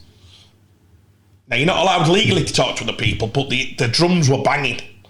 And the drums were banging, Mick, if I can explain to people. That can be in a pub with Joe. Joe's my mate and he plays international, and Joe was to me, hey, I've been talking to them and they want you. And you go to Joe, who wants me? Oh, so-and-so in Australia have said if you don't sign and you play your contract out, you'll get £500,000. Oh, 20-year-old saying things like that. Do you get me? That were happening. There was no doubt George will. And rightly so, they don't get a lot of interest in bad players, mate. Do you get me? Let's all be honest. You only get the interest in good players. Joel's had 2.5 years. We just mentioned a prop called Alex Lingard to Joe. He's in that league. You wait till you sat there and there's 6 clubs and they're not waiting a year. The drums are beating. They're beating in the background. Don't sign that deal, get this. Don't sign that, get this. Your club's going nowhere. So we eventually got round the table about 5-6 different times and we found a deal which I think it'll be unique in Super League, the way we did it and the clauses and the way we did it. For me, it ticks every box for George. So I made sure that if George goes like that, the contract follows him. If George stayed at that level, it'd still get there. A little bit of a hump. But he'll be rewarded by his performance. And there's no way you can have a position, which we used to do at a certain club, where a kid would explode into top level and it'd be on shit money and you couldn't do all about it. You had another 3 years and you were knackered. And then the chairman would say, I'll move that up when I decide. I don't think that's going to happen in future. Right. I think the deals will be, have you done this with some of your young lads who put things in place that if this happened, I think you have, haven't you? Yeah. If these things happen, then you're rewarded immediately within the contract. You don't have to renegotiate. So this contract, Craig, how unique is it? You just mentioned it's unique. Well, I loved it. I'm biased still because I like dealing with Rushy. I've said this before and I shouldn't, I probably have to show you, Mike, be careful what you're saying. I don't like dealing with some of them, Mick. I just don't. I just think they're immoral, fucking absolutely. And you've got to put your business head on and you've got to just do your job. You've got to be professional. Mike Rush is a delight. And now whether that's just because he likes me, I don't know, or I like Mike, I don't know. There's a friendship there. But I don't feel bad putting it on Mike. And I don't think Mike feels bad. If you like somebody, you can be really honest. I can say to you, we thought, I didn't like that bit of commentary he did then. You don't take offence because hopefully you think he's saying it for right. I'm not a dickhead on thingy trying to get at you. I'm telling you for your mate. Exactly. You want your friends to be honest with you for the good and the bad. Accountability. Yes. Well, I think that's what we have with that. He was like, there were a couple of times he deal. Mike were bordering on telling me to bollocks. You're taking piss now. Might be. But I think I'm in the driving seat to do it. Wow. Well, there we go. We've had 3 very insightful deals. We don't want to leave Joe out of the picture. Joe, pick one of your big deals that you've done in the off-season and give us a bit of an insight. They've not announced it yet, so you've probably not announced. I've got a few they haven't announced, Mick, so I can't. Which club? I can't say, can I? You can say club. Come on, you can say the club. Because... not with what my dad's just said, because he's given half the stuff away. He hasn't given half the stuff away. I'll say obviously we've done a... You don't have to say the player or the position. Which clubs can expect good news? I'll give you an interesting one that has been announced that we don't have to cover yet. Obviously, the interesting one that was over the Christmas period was the Danakoro loan to Cass. Yes, that was an interesting. Because my Halifax sources, they were, I wouldn't say nailed on, but they were fairly certain that they could get that over the line and get him in at the share. What happened with that? How come he didn't go to the share? And well, I guess it's obvious. Castleford have come in, Super League, no-brainer. Yeah, it wasn't anything, again, obviously it wasn't anything against Halifax or anything like that. It was more that we felt like Dan had ticked that box at Bradford, the championship. Can he do it? Can he, obviously, as most people say in the sport, championship is sometimes physically tougher than Super League, a bit slower, and there's obviously a lot higher standard in Super League, but the toughness and for a prop, that's a big tick, isn't it? We've seen a lot of champ props go on Super League and kill it because they do have the, as he got the tick, we thought he did it Bradford, so that tick didn't have to be clicked. At the moment at Warrington, Sam's got his lineup, really happy with some of his things last year. Obviously didn't quite finish the job, but thinks he's got the 1 or 2 signings board in, got his stable core props there, so it was like, well, where's Dan ending up? Then obviously the Halifax gone bought in, we're close with a few clubs. Cass, we're desperate for some middle, a big impact middle to make that point of difference, and Dan obviously had the tick at Bradford, and that was a great one to do, because obviously now Dan's at Cass for the year. Cass have got an explosive prop. Cass have got they've got Westy, they've got Watsy, they've got Muzzy, these workhorse, absolute animals of lads. The one thing they probably didn't have as much is a Danakora that's going to run it in at probably a higher mile per average than probably most players on that team with 109 kg. Similar to Aribi Dora, who's got to OKR. Danakora, he has got that kind of mongrel, if that's the correct terminology. He's athletic. He's a bit of athleticism. And that's different, and it's what Cass wanted. They wanted a point of difference in that middle. Dan's there to provide that this year. Hopefully he kicks on, and from there we'll see what happens. But it's good that you know us, you know our love for young players. Dan's still young. He's still got his full career ahead of him. Props don't peak in Super League till 27, 28, 29 anyway. So we've still got years to go, and I think it's exciting that he's getting that Super League chance now, when otherwise, no offence, he would be at a champ club again after already getting the tick. I don't like to see them already get the tick and then having to wait the chance. He's now getting a fantastic opportunity at Cass. It fits Cass's bill, fits Warrington's bill, that they get one of their young stars to go play a load of games. I think everyone were happy, and really happy. We were really happy to get that one done. It's interesting because Dan comes in, so there's one for agents and people who want to say, how does it work as an agent? Is an interesting one for you. So we got told off Cass that they wasn't keeping Joe's player, which were Kieran Hudson. So then you've got Kieran Hudson, who they're saying they're not keeping. Gone to York now. But at the time, we're nowhere. We're probably not on Kieran. And then you've got Danakora, who, if he goes, Danakora's going to probably get a chance, because they're going to try and replace Kieran, who they've got Kieran here marked for. And I get asked a lot, Joe will get asked a lot, on how that feels to that. You've got your professionalism has to be to treat each individual case different. Now, could you get the monk on with Cass and say, bollocks to you because you get rid of Kieran, I'm not going to put another player in? No, you're not allowed. You're not allowed. Your job's to work for every single individual within your company and give it your best shot. I've had it 50 times where I've had to get rid of a kid at a club and I'm replacing that kid with one of my own. It's not your choice. It's the coach's choice. They make that call. Do you get me? And I've had players, parents, and they'll said to me, who are you putting in there? And they're trying to fish that you've trying to get rid of your own player. Do you get me, mate? To get rid of your own player to get, and I say, what a load of shit. Yeah. The coach makes a call on Kieran Hudson. Kieran Hudson then got the absolute door opened at York. Unbelievably for Joe and the player, that the door opened for a fantastic deal for Kieran, and Kieran could do some work outside, but I think he was struggling with the full time. The full time of being a young player. Everyone thinks it's easy. Do you know what? A bit of a thing for you. You probably, you're getting 30,000 full time. Think about what I'm saying to you. What the plasterers, brickies and plumbers earn now, Mick. Probably 50, 60, probably double the 30,000. So you're asking a kid to train, and everyone says, oh yeah, they only train 12. No. They're in at 7. And they might be finished at 2. And there's a lot of sports science involved. I was talking to Jack Broadbent and Alex Meller in Kew Gardens, and I was just talking about, the training schedule, and, it's not like you say, Craig, you just turn up and do 2 hours. You're pretty much in there the majority of the day. Well, think about it. So they do that, and then they don't have a holiday. So there's no holidays in the season. So think about that. You're going on holiday in December to wherever's warm, and you're paying double and treble. The second one is your weekends with your partner. There is no weekends. You can't go out on a Saturday night, you're playing Sunday. Can't go out on a Friday night, you're playing Saturday. You can't go out. So there's a lot of this for 30,000 quid. It's a big commitment. So if you could get 20 at Championship and go and get a job on 30, 40,000, you're getting your rugby 3 times a week you fix. Do you get me? So there's a change in there's players like that currently at Bradford, at Featherstone, you know, who are in that same boat. Yeah. If Featherstone or Bradford were ever to get into Super League, they probably that journey would stop because of what you've highlighted.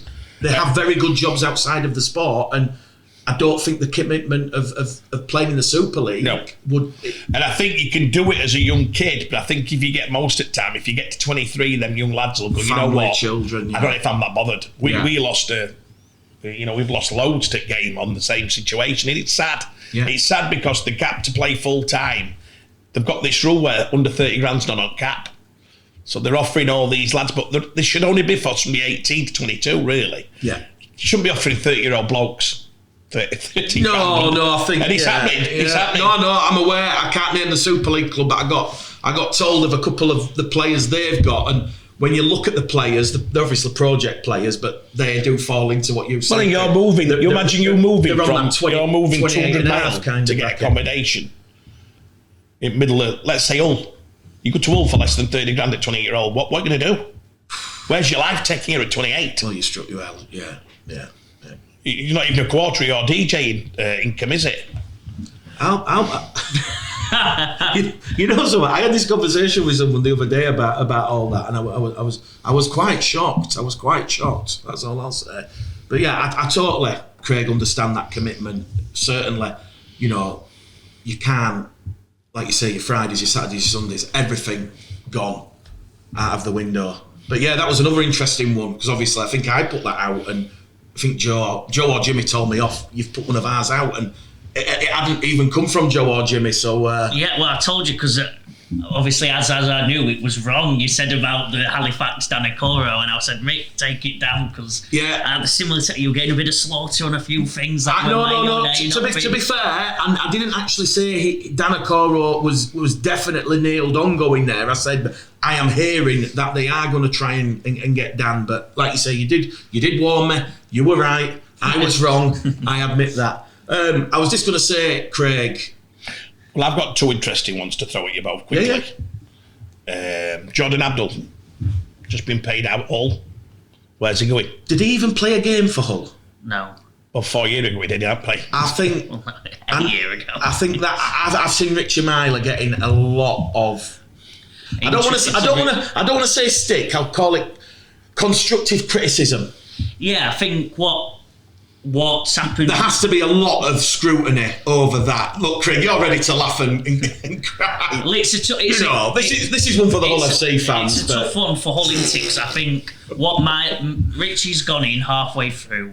There was a system there that obviously he's tried to make a big impact on. He's tried to make some big impact signings with names that the Hull fans know, love, and obviously they've got Abdul, and it's not worked out as it. I think Rich will probably learn some lessons to be not erratic, like rushed in making some of these. I think he's tried to make a big impact, maybe because the fact he got hired in that position, he got some scrutiny there, saying, well, he's not had the background yet, he's not had the training, and I think he's obviously dived in. It was a lesson, I think, for everyone, because obviously it's not worked. Jordan's got his own things going on, hasn't he? But all reports got his own thing going on in his life. He's got some things there. I think his body. There's another one who had an amazing time at London, by the way. Back to the London thing. What a career he had at London. He changed his life. Jordan Abdul, best player in Super League playing for London. He got the best half back in. Do you know that, Joe? Yeah, but so what's... Well, based Thanks for that. Could he go back to London? Jordan Abdul had the best time of his rugby career at London, he'll tell you. If he wanted to go part-time, yeah, but London are... They've just got a big payout. Well, potentially, but on Jordan Abdul, Craig, where you hearing he's going? Across the Pennines, aren't you? It's not for us to talk about another player as in condition. Joe's right what he said. I don't know if Richie did sign him. I don't know if that come from somebody else. Yeah. When the initial deal were done, I don't know if Richie did do it. And I do believe you're right, it were done because they tried to get the fans on the, hey, we've got Abdul back from OKR. They should have been asking why OKR were took very quickly to get rid of Jordan. But by the way, he went to loan on Catalans. Yes, but he didn't play for the last. But KR, let me finish. But KR had openly given him a 3-year. KR are not innocent in this. KR had a 3-year deal on Abdul and didn't fancy him. Yeah. You get me? Yeah. So they gets him to Catalans on loan, shows right what he's saying, then Catalans don't play him halfway through because he can't get himself fully fit.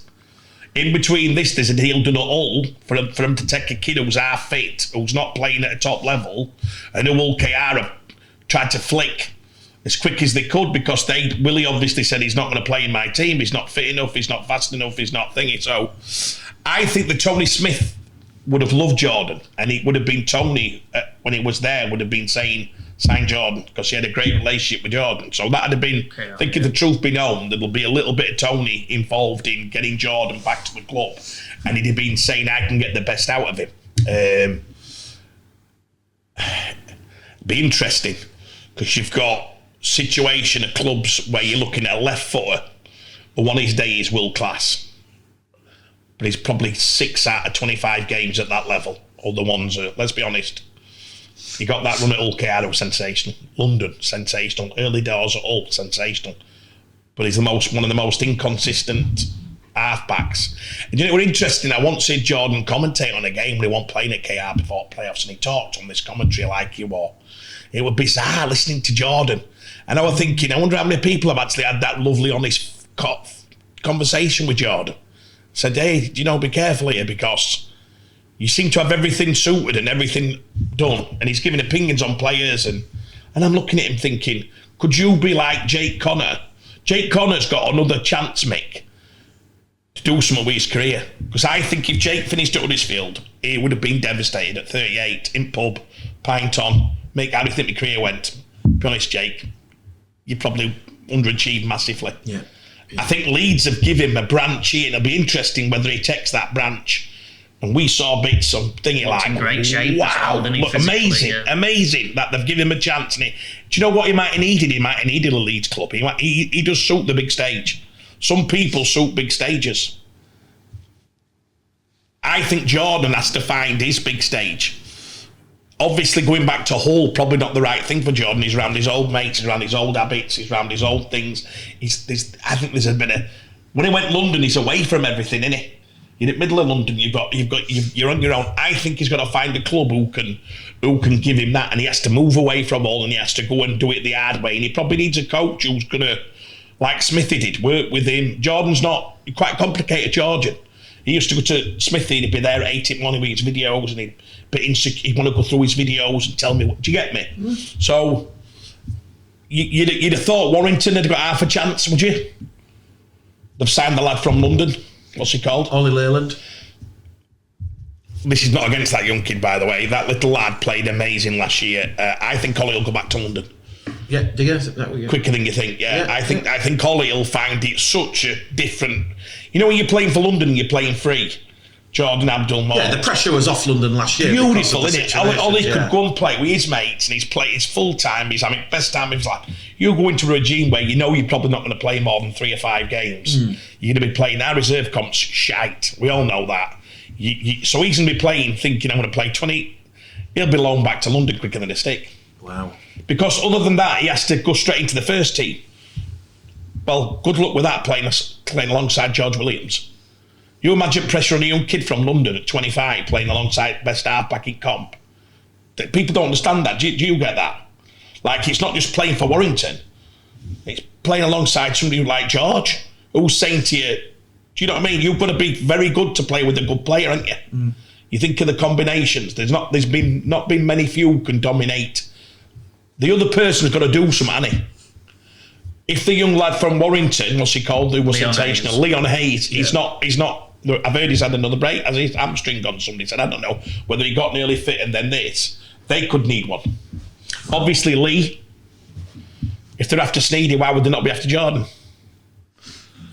Well, it's an interesting one. Like I say, I've already gone public with Mark Sneed. I spoke to someone at Lee and they gave me the thumbs up. So, again, as a journalist, as a broadcaster, you've got to trust your sources. So,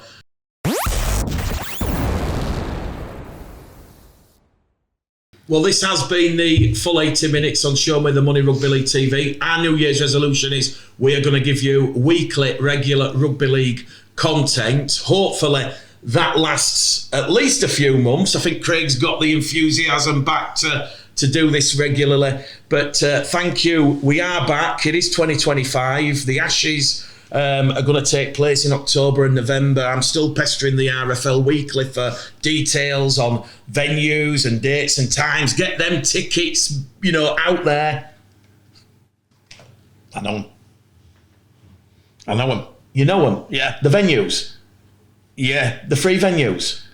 I think so, yeah. Well, go on then. I get shot. You won't get shot. I've just realised I've said it and then I've realised the repercussions of me opening my mouth, so I will tell you off the... Okay. We are going to do... We are going to do other shows, so look out for a very, very special show where we discuss the latest disciplinary changes. It's looking like it's going to be a very hot topic and certainly a lot of cause for contention. If you look at what's happened with Brad England in the pre-season, with him receiving a 3-match ban for making accidental contact with the referee, and we're also on this other show, it's like a full 80 minutes extra. We're also going to discuss Eddie Hearn and streaming, so you've got that to look forward to. But yeah, Craig, Joe, myself, we're back. Enjoy rugby league. Keep it positive, because we do. I've got to get off, lads. All right, quick in that. Well, we've been 3 hours there. Have we? Yeah, it's 1 o'clock. No, we haven't.